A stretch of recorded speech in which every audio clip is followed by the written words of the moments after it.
Hey, what's going on, guys? Austin here, and today I'm going to go through one of the most boring courses in Conversion Secrets. It is where I see all of the creative things I've done this week in my funnel that have failed.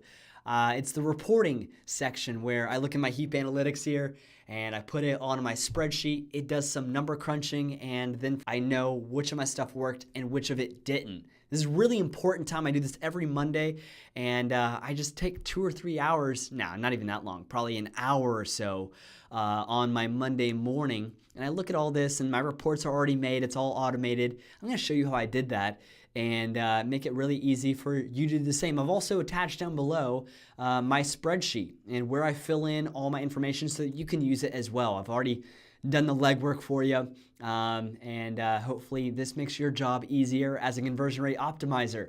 So with that, let's go ahead and hop on in.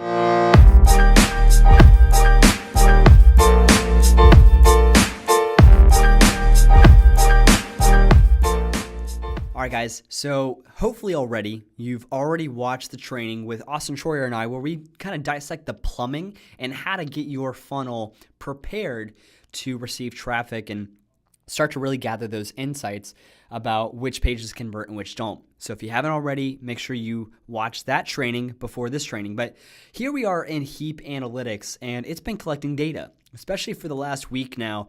I've had this pixel on all my pages, the Heap pixel, because it's in my Google Tag Manager, making all this easy for me. And from here, I'm going to define my event, which for this funnel, this is a funnel I'm going to be focusing on. All of my events are already laid out.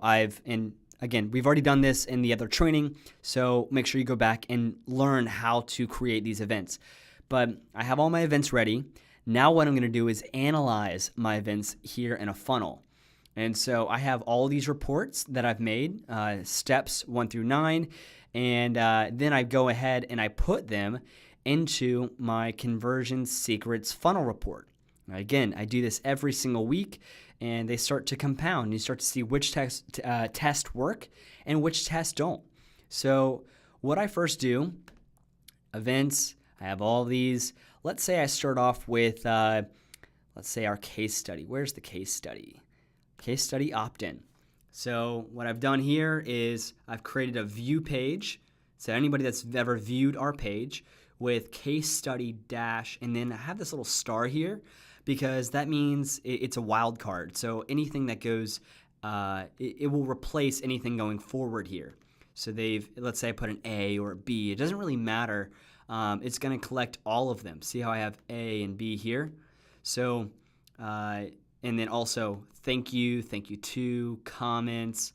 So this acts as the wild card.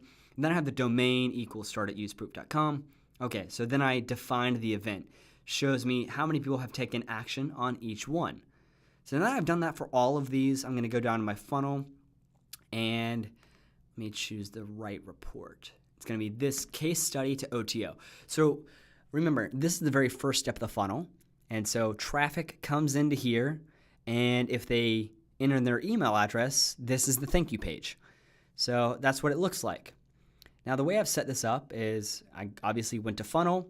I type in CS as the funnel name because I want pretty much all of my pages to be all my reports that show the page from one to page the other packaged inside this funnel. So it's really easy to find, right? I just go here, I look at my reports, and I see under the CS funnel, I go to step number 1, right? Because that's where I'm looking at right here. Step number 1, I want to fill in this visitors on my A and B. Okay, so visitors, this is important. What I also want to do is define the path. So I'm going to group, I'm going to say from A to the next page. This would be considered the conversion, right, if they went from here to here. And then I'm going to put a grouped in. I'm going to type in path. Maybe I'm not going to type in path. I'm just going to scroll down. And I'm going to look for this first one. This is the first page of the funnel. I'm going to look for the people who have visited that path. So I'm looking at conversion case study opt-in. So it's going to be in here. And there it is, path. Now, I've already selected it, obviously. So it's that.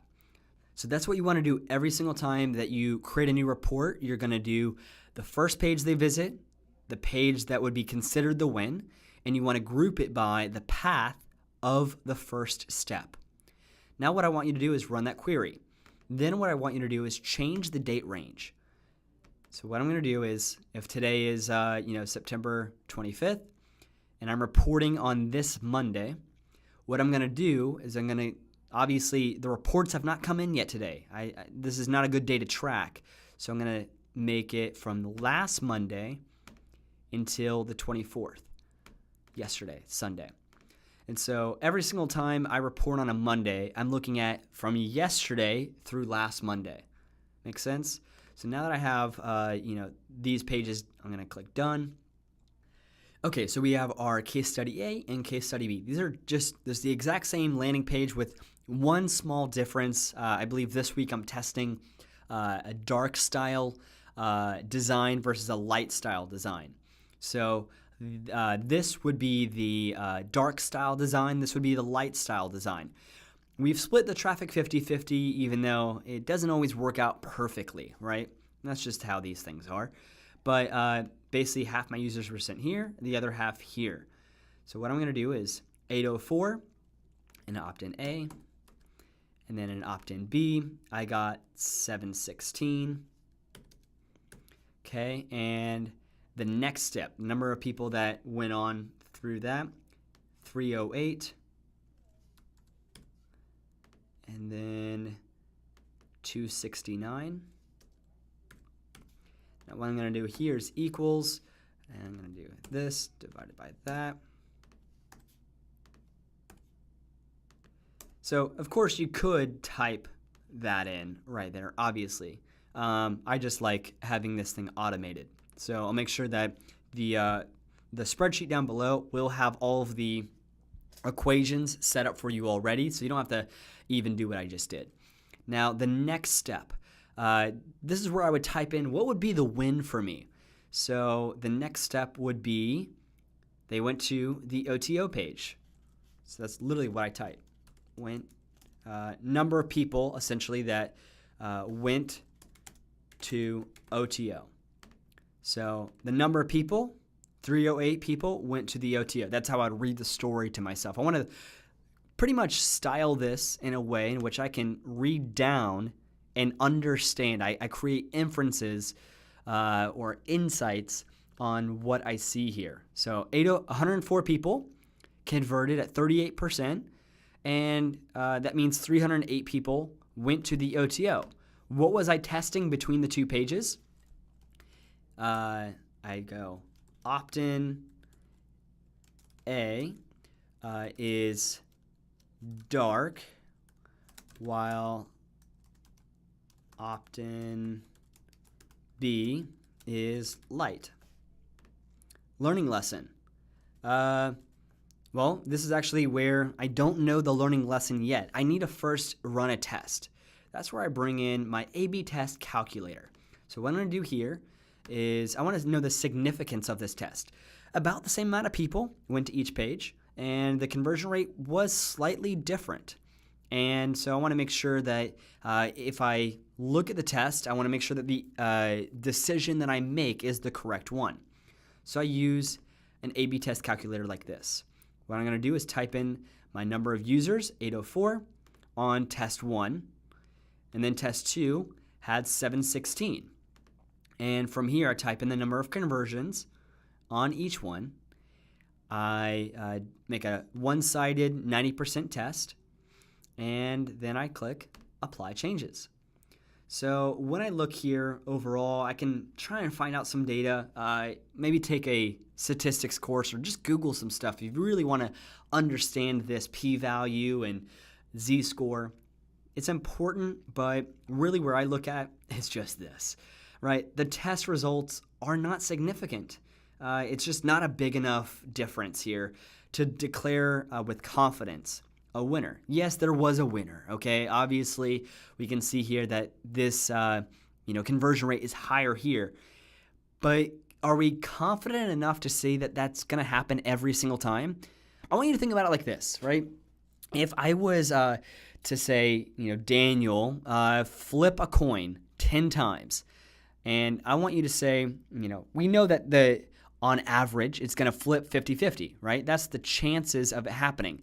Half the time it's going to be on heads, the other half on tails. But are you confident that every single time it's going to land one side on heads, the other side on tails, then heads, then tails, then heads, then tails? No. I don't think that anybody is ballsy enough to say that every single time that you flip a coin, on one time it'll go on heads, and literally the next time it will be on tails. That's not how the universe works. So you need to know that, let's say within 10 people that visit this page, it might be that 9 out of 10 convert. Does that mean out of every single 10, 9 will convert? No, it just happened to be that these 9 out of the 10 were buyers. I don't know why, but that's just how the law of the universe works. But does that mean if I run 1,000 or even 1,000,000, that half of them or 90% of them will always convert? Absolutely not, okay? It's just we haven't given it enough distance. We haven't created enough spread. The sample size is not large enough for us to predictably say with confidence that this is going to be a winning test.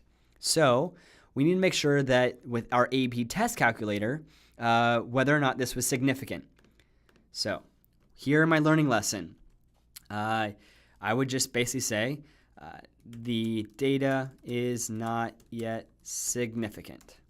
So actions taken from this test would essentially be no action, let it ride, or I would say something like, I'll declare 1 as winner and then try new test. Let's say that there was a clear winner. What I would say is, I declared A as a winner. I stopped B, and next week I'll test this. All right, so this is always the action. What's going to happen in the upcoming week? What are you going to be testing?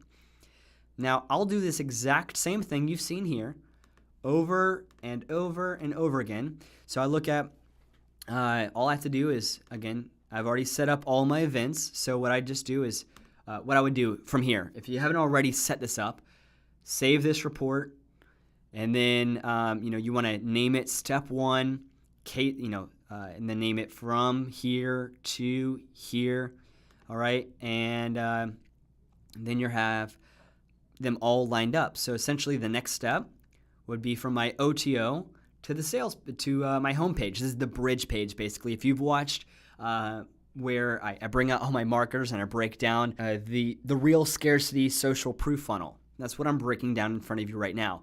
So step number 2 is they click on the OTO and they say yes. And so they go then to the bridge page.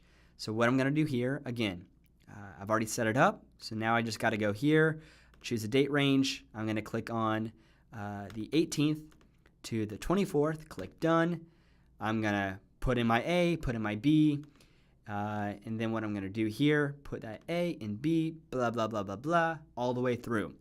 At the end of all of this, what I want to do is, for my traffic, I want to add, I'm going to say this plus this. And what I actually want to, there we go. That's all my traffic. And then what I want to do is, how many purchases did I get out of that traffic? Let's just say, I don't know how many right now because I haven't looked at my Stripe account, but let's say it was, 50. What I'm going to do here is say this over this. Bam. So now I know the conversion rate of this whole funnel is 3.29%. Now that you know how to use this report, what you're going to do is now go like this, and you're going to copy it. Oops. I'm going to go down here like that. I'm going to copy that, and I'm probably going to give it a space here, and then put it again like that. So now I got next week where I'll do the, 25th to, is that 10-1? Okay, so this is going to be next week's report. I'm just going to clear these. Bam. There you go. So I hope you guys enjoyed this training. Continue on to the next one, and I'll see you on the inside.